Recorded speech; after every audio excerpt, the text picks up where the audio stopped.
Back to that very story we've been telling you about in our last headlines. The fire that is raging at a textile factory in Brickfield Road in Durban.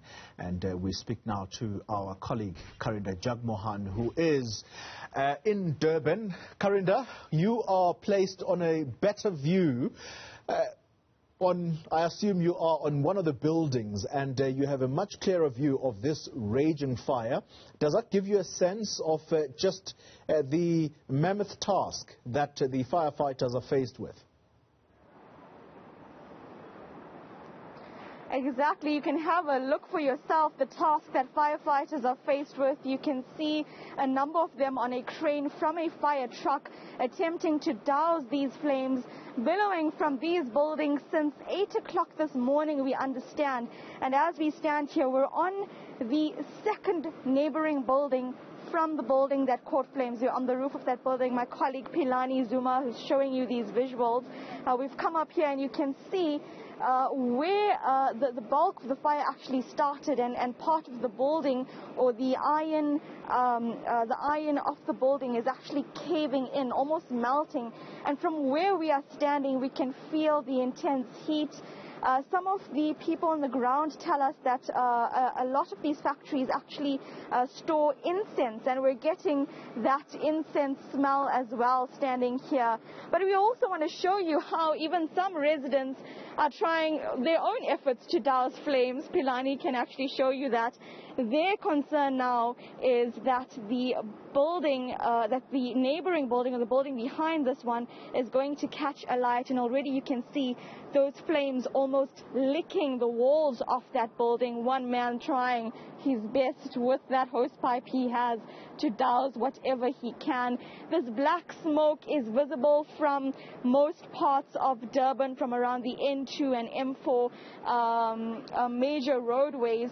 And residents have been on the ground watching, as you can see, quite a dramatic scene outside, a number of fire trucks. What we're seeing is that fire crews are going in pairs on this crane to actually douse these flames, and a number then of fire trucks are on standby. Some interesting questions may pop up there with regards to preparedness of eThekwini for their emergency services. But while we are on this roof, we're not here alone. There have been some employees and owners of businesses that are also standing with us and have been watching scenes from early this morning. Let's try and speak to some of them. Sir, if I can have you come stand here with me. Can you just tell us about what you saw from early this morning? Actually, it was about 8:15. We saw some smoking come out from this building, and we phoned the fire department, and they came around quarter to 9, 8:30, quarter to 9, and they're starting to fight the fire, but the fire is very huge now and is big. As the glass is broken and the wind's blowing everything inside, the fire came mobile. You're saying that the heat we're feeling now is not as much? It's nothing. It was a very heat coming from there, because it was the two floors was firing together, all together. Did you hear any sounds or breaking glass and some, but no explosion, nothing, just breaking glass and some noise, something falling down. That's all. Yeah. I'm sure you are obviously working in this area. What is actually in these buildings? What could be flammable? This is a 2 floor there. It is a carpet, like a storage for a carpet. And the bottom one, it is a printing company. The next door also, the fire catch the next door, that is also selling like beans, and I don't want to mention the name, but it is selling beans and some the stick, instant stick. So it is flammable. Yes, it is. And so, as we came up here, I saw you were carrying some prayer beads as well. What are your concerns? Just tell me what you're thinking.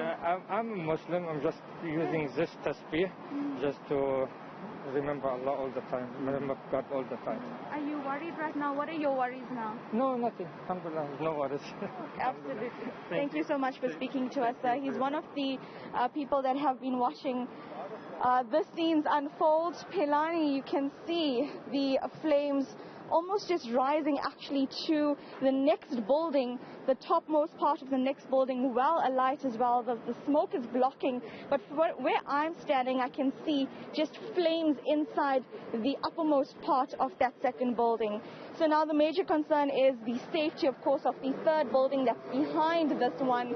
That man is still there trying to douse the flames with his hose pipe and trying to assist firefighters in some way. It's unclear how long these efforts are going to take, but we are still trying to establish what actually happened to have such scenes here on Brickfield Road in Overport, Durban. Yeah, Karinda, earlier you mentioned that there may be a residential building nearby that burning warehouse.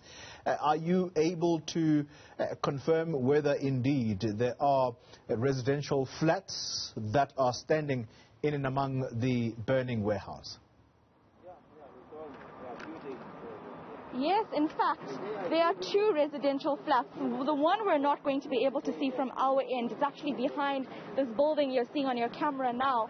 But there's also another residential flat right towards, it's rather the second building from the one that's burning.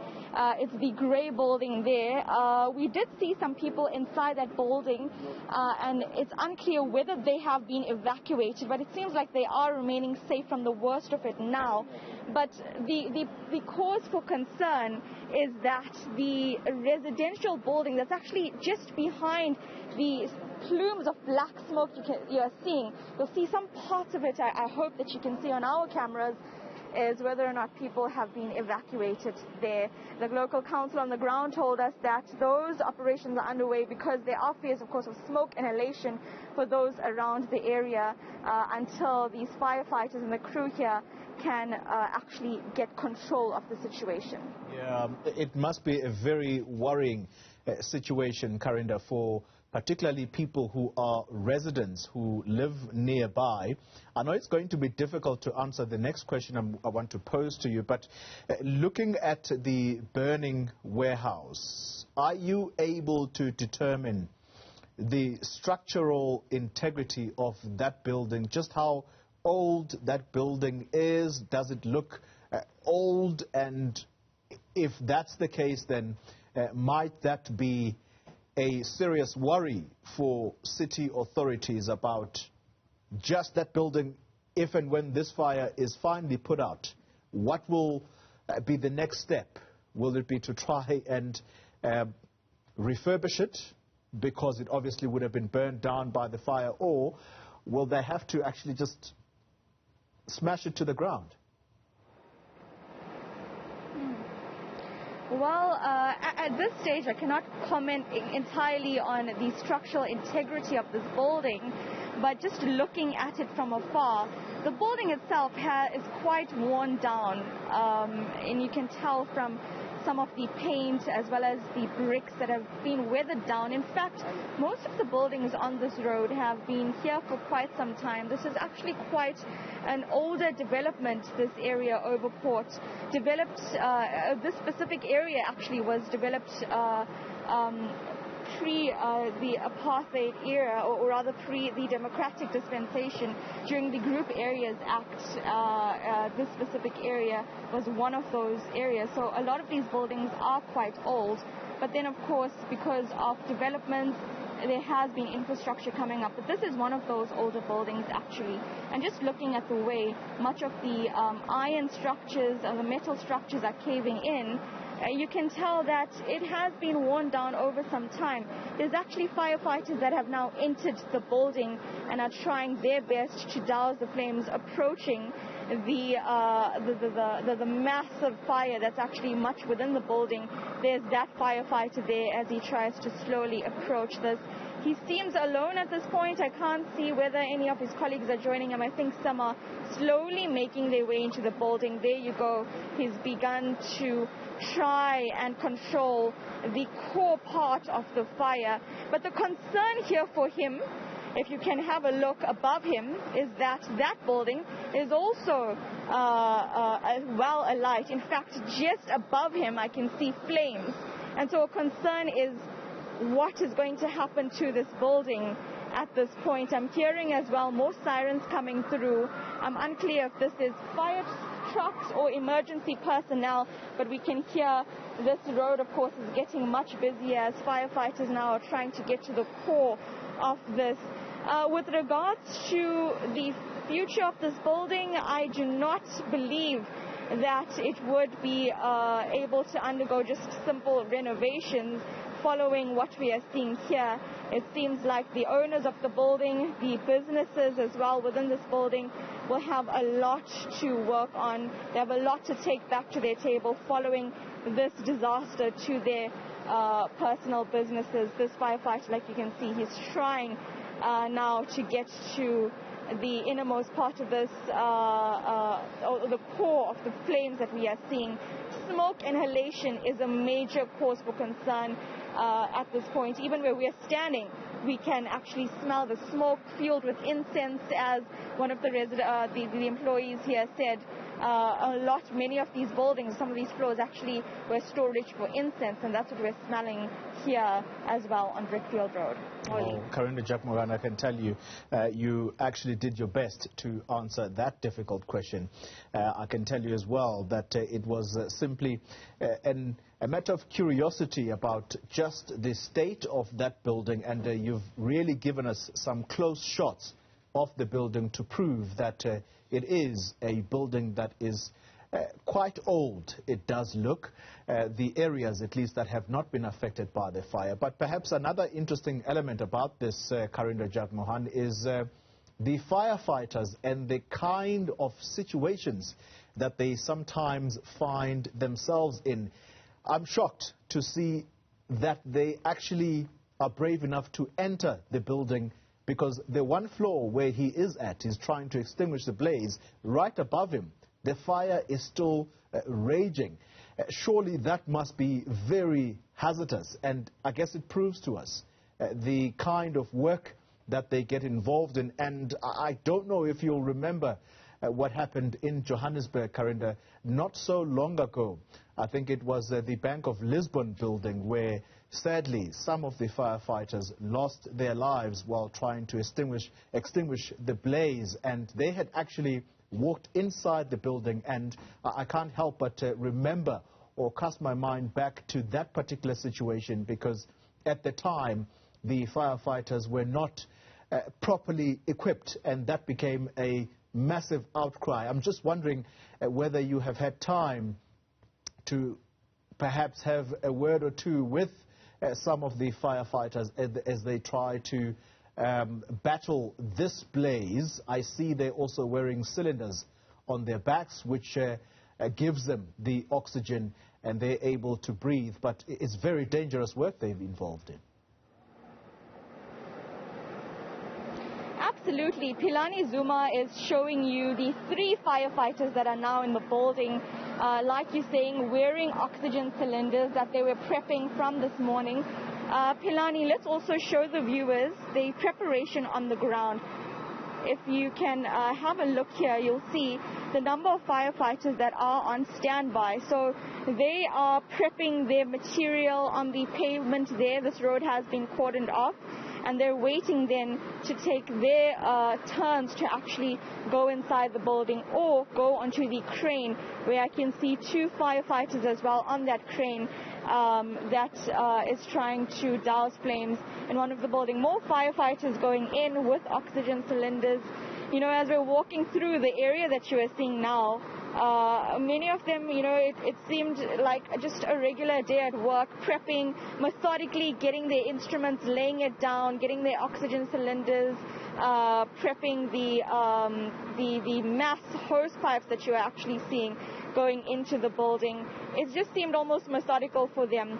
But as well as you're mentioning the incident in Johannesburg, questions, of course, on my mind are, how ready is eThekwini in terms of deployment for emergency services? I'm seeing at least just over 5, if not 7 fire trucks on the ground, as well as another truck that says disaster management services. Of course, this is then the water tank that is supplying these fire trucks. One so far that I'm seeing. The question is, when that truck or tank runs out, where then do they get some of their water. We have more than 5 fire trucks here.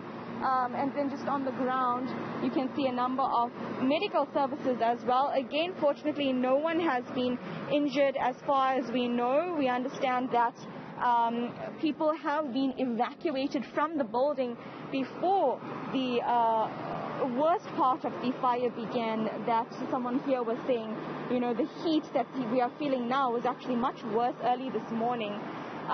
But yes, a lot that they have to go through at this point, because questions are, what would happen if this building cannot withstand these flames, withstand as well the pressure of the water that is being used?